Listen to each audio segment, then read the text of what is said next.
guys, thanks for checking out Nutrish Mish. Today I wanted to talk to you guys about something that I go over with all of my clients because it's so confusing and so important. How do you decide if a food is healthy or not? And I know what you're thinking, it may seem like common sense, but I always joke around, nutrition's like a lawyer's dream because you can argue anything anyway. So for example, I could say apples are great, they have a lot of fiber, they have a lot of vitamin C. I could say apples are terrible, they're all sugar, there's no protein. And all those statements are true. So sometimes it could be a little bit confusing to figure out if a food is actually a healthy choice or not. So that's what we're gonna go over today. Sometimes you can think of nutrition kind of like religion.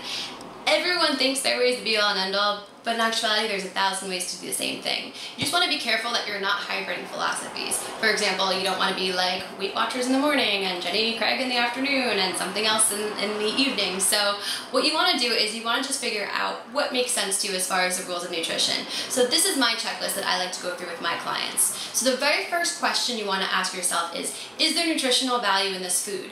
And I know that sounds silly, but all vitamins and minerals and nutrients it's the tools that your body needs to make you the right way. So a lot of times we're so focused on calories and getting things that are low calorie that we're not really paying attention to nutrition. And when your body doesn't have the tools to make you the right way, you still get made, you just get made wrong. And that's how people get sick. So let's go through our checklist together. So the first example was carrots and bananas. Is there nutritional value in carrots or bananas? Of course there is, they're fruit. So that one makes it through the first round. The next example that we had was our frozen dinners. 9 times out of 10, those aren't really super high in nutrition. You know, a lot of times they're focused more on calories than actual nutrition, so sometimes they have a lot of chemicals in them, a lot of preservatives, a lot of stuff that you probably don't want to be ingesting, or that compromise the actual nutrition in the meal. So those I'd probably say no-go. The next one was our protein bar versus Snickers bar. Our protein bar, sure, there's probably nutritional value in that. Our Snickers bar, not so much. So that's the first question. So if you could say yes that there's nutritional value, move on to question 2. If you can't, then it falls under that category of a once in a while kind of a food. The next question you want to ask yourself is structurally, does this make sense to have this now? So for example, is it high calorie or high energy? Because calories and energy, they mean the same thing. And you're having it beginning in the middle of the day where you really need that energy, or you're having it end of the day where you really might not need that energy so much. Is it something to start your metabolism in the morning? Is it a snack to help prevent breadbasket feeling later on in the day? So if the structure makes sense, then you can move on to the next question. The last question you want to ask yourself is, does the information on the actual food label make sense? So we're talking the calories, the carbs, the protein, the fat, all of that stuff.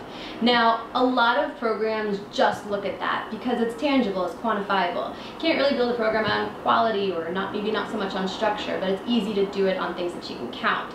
So that's why so many programs just focus on that. But if that's all you're focused on, you're missing a big piece of the puzzle. Let's take a food like an avocado for an example. So let's go through our checklist.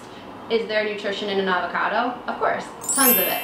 Structurally, it makes sense to have pretty much everywhere, but if I'm just looking at the calories and I'm just looking at the fat, I'm going to see really high numbers. So if that's all I'm looking at, I'm going to think that's not a good choice, and that's really not true. So the stuff on the food label, of course, is important. Don't ignore it, but ask yourself those first questions first, and then save that one for the end.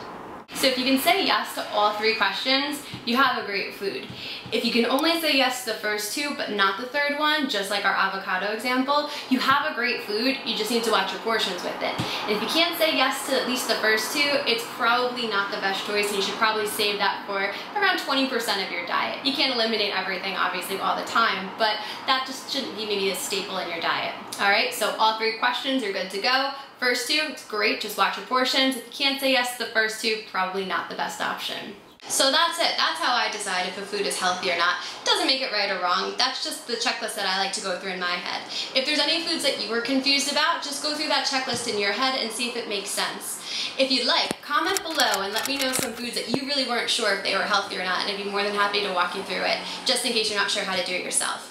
If you want to see what we're cooking up in the kitchen, you can follow us on Instagram at Nutrish Mish.